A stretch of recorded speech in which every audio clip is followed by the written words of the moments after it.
અત્યારના સમયમાં તમે ઘણા લોકોના મોઢે આ શબ્દ અવારનવાર સાંભળ્યો હશે કે વિટામિન B12 ઓછું થઈ ગયું. તો હા મિત્રો, આ સમય દરમિયાન જો તમે 10 લોકોનો રિપોર્ટ કરાવીએ તો તેમાંથી 4 થી 5 લોકોના રિપોર્ટમાં વિટામિન B12 ઓછું આવતું હોય છે. એટલે કે વિટામિન B12 ની કમી હોય છે કે જેને કારણે તેમના શરીરમાં આરોગ્ય અને સંતુલનનું કામ જળવાતું નથી. અને કુદરતે આપણા શરીરમાં એક એવી મસ્ત રચના કરી છે કે જ્યારે આપણે વિટામિન B12 કે પછી કાંઈ પણ અગત્યના વિટામિન્સ અને મિનરલ્સ ઓછા થાય ત્યારે આપણા શરીરમાં કંઈક એવા એક એલાર્મ મૂક્યા છે કે જેને કારણે આપને ખબર પડે છે કે જેનાથી આપણે હાથ અને પગના તળિયામાં બળતરા થવી. મિત્રો, આ તો બધું ઠીક છે, સાથે સાથે ઘણી વખતે પાચન સંબંધિત સમસ્યામાં પણ તમને વિક્ષેપ ઉભો થાય છે.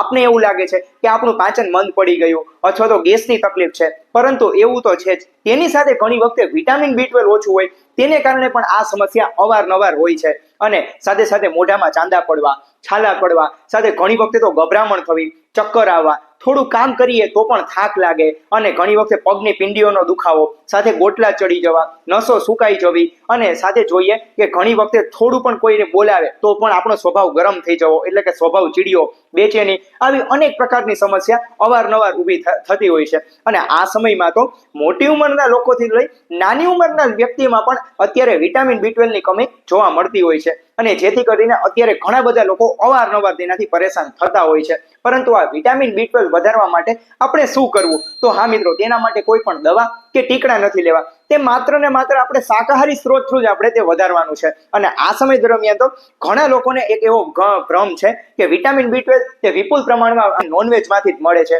પરંતુ તેની સાથે શાકાહારી સ્ત્રોતમાંથી પણ વિટામિન B12 પ્રચુર માત્રામાં મળે છે. અને જોઈએ કે આ સમય દરમિયાન એટલે કે ઉનાળામાં આ સિઝન દરમિયાન કેરી, કે જે કેરીનું જે ફળ છે, કેરીના ફળમાંથી તો પ્રચુર માત્રામાં ઘણા બધા વિટામિન્સ, મિનરલ્સ મળતા હોય છે, પરંતુ તેની સાથે સાથે અગત્યનું કે કેરીની ગોટલી. હા મિત્રો, કેરીની ગોટલીમાંથી પ્રચુર પ્રમાણમાં વિટામિન B12 મળે છે. તો જરૂરથી મિત્રો, જે વિટામિન B12 જો તમારે નેચરલી રીતે અને શાકાહારી સ્ત્રોત થ્રુ જો પ્રાપ્ત કરવું હોય તો જરૂરથી કેરીના ગોટલીનો મુખવાસ ઉનાળા સમય દરમિયાન બનાવી લો. અને આખો વર્ષ દરમિયાન તે સવારે અને સાંજે 1 ચમચી જેટલું કેરીના મુખવાસનું સેવન કરવું જોઈએ, કે જેથી કરીને આપણા શરીરમાં, તમારા શરીરમાં વિટામિન B12 ની માત્રા ઓછી નથી થતી હોતી. અને હા, જે કેરીની ગોટલી છે તેમાં વિટામિન A, C અને E આવા 3 પ્રકારના વિટામિન રહેલા હોય છે. અને તે પ્રચુર માત્રામાં હોવાથી આપણા શરીરની જે રોગ પ્રતિરોધક શક્તિ છે તે પણ બૂસ્ટ કરે છે.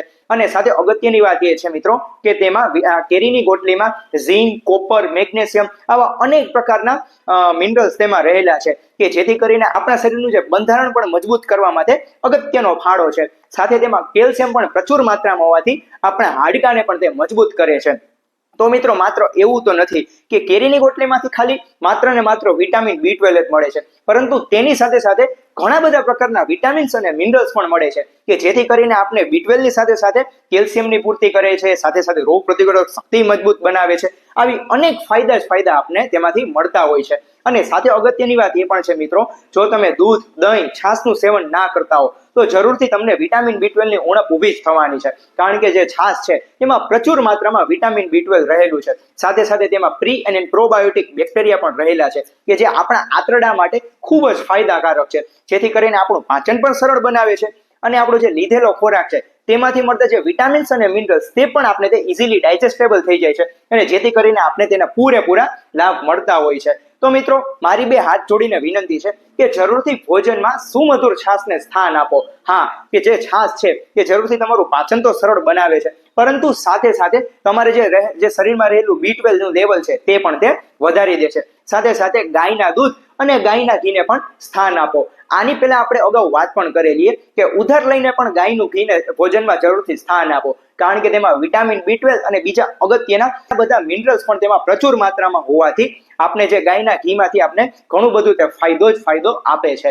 અને મિત્રો, જરૂરથી રોજના જીવનમાં સમતોલ આહાર એટલે કે ફાસ્ટ ફૂડનો ત્યાગ કરીને તેમની જગ્યાએ સમતોલ આહાર એટલે કે જેમાં ગોળ છે, ચણા છે, સિંગદાણા છે, તેને પણ આપણે સ્થાન આપવું જોઈએ. સાથે રોજ સવારના સમય દરમિયાન નાસ્તો કર્યા પછી આપણે તરત જ 2 થી 4 પેસી ખજૂરની ખાવી જોઈએ, કે જેથી કરીને આપણા શરીરમાં વિટામિન B12 તો વધે જ છે, સાથે સાથે તેમાં આયર્ન પ્રચુર માત્રામાં હોવાથી તેને કારણે આપણે હિમોગ્લોબિનની પણ જે ઉણપ રહેતી હોય તેનાથી પણ તે આપણે બચાવે છે. આ સમય દરમિયાન ભારતમાં લગભગ દર 10 મહિલાઓમાંથી 4 થી 5 મહિલાઓમાં હિમોગ્લોબિનની ઉણપ રહેતી હોય છે, એટલે કે લોહીની ટકાવારી ઓછી રહેતી હોય છે. તો ખાસ કરીને સ્ત્રીઓએ રોજ સવારના સમયમાં 4 થી 5 પેસી ખજૂરને જરૂરથી સ્થાન આપવું જોઈએ, કે જેથી કરીને આયર્ન અને ફોલિક એસિડ અને જે લોહીની ટકાવારી તો વધે જ છે, પરંતુ સાથે સાથે તેમનું વિટામિન B12 પણ તેમને પ્રચુર માત્રામાં મળતું હોય છે. અને સાથે અગત્યની વાત એ છે કે ખોરાકમાં પાલક છે, તાંદળજો છે, મેથી છે, આવા લીલા રેસાવાળા શાકભાજીને જરૂરથી સ્થાન આપવું જોઈએ. અને હા, આપણે 2 ટાઈમ ન ખાતા જરૂરથી આપણે દિવસમાં 1 ટાઈમ તો જરૂરથી આ જે શાકને આપણે જરૂરથી સ્થાન આપવું જોઈએ, કે જેથી કરીને આપણા શરીરમાં નેચરલ રીતે વિટામિન B12 બુસ્ટઅપ થાય છે, અને જેથી કરીને આપણી જે શરીરનું આરોગ્ય અને સંતુલનનું કામ પણ તે જળવાઈ રહેતું હોય છે. તો મિત્રો, આવા અગત્યના સૂચનોનું આપણે પાલન કરીએ અને આપણે અને આપણા પરિવારને લાંબા સમય સુધી સ્વસ્થ રાખીએ. તો મિત્રો, આ જે માહિતી છે તે તમારા દરેક મિત્રોને શેર કરો, કે જેથી કરીને આ સમયમાં અત્યારે ઘણા બધા લોકો વિટામિન B12 ની કમીથી પીડાઈ રહે છે. સાથે સાથે કે જે દવાથી પણ તે બચશે, અને સાથે શાકાહારી સ્ત્રોત થ્રુ આપણા શરીરમાં વિટામિન B12 નું પ્રમાણ પણ વધશે, અને સાથે સાથે તેમનું આરોગ્ય અને સંતુલન પણ જળવાઈ રહે છે. તો હા મિત્રો, જરૂરથી આવી ઉપયોગી વધુમાં વધુ હેલ્થ સંબંધિત માહિતી મેળવવા માટે આ ચેનલને સબસ્ક્રાઇબ કરવાનું ના ભૂલશો. હેલ્ધી રહો, હેપી રહો. સૌનો આભાર. જય ધન્વંતરી.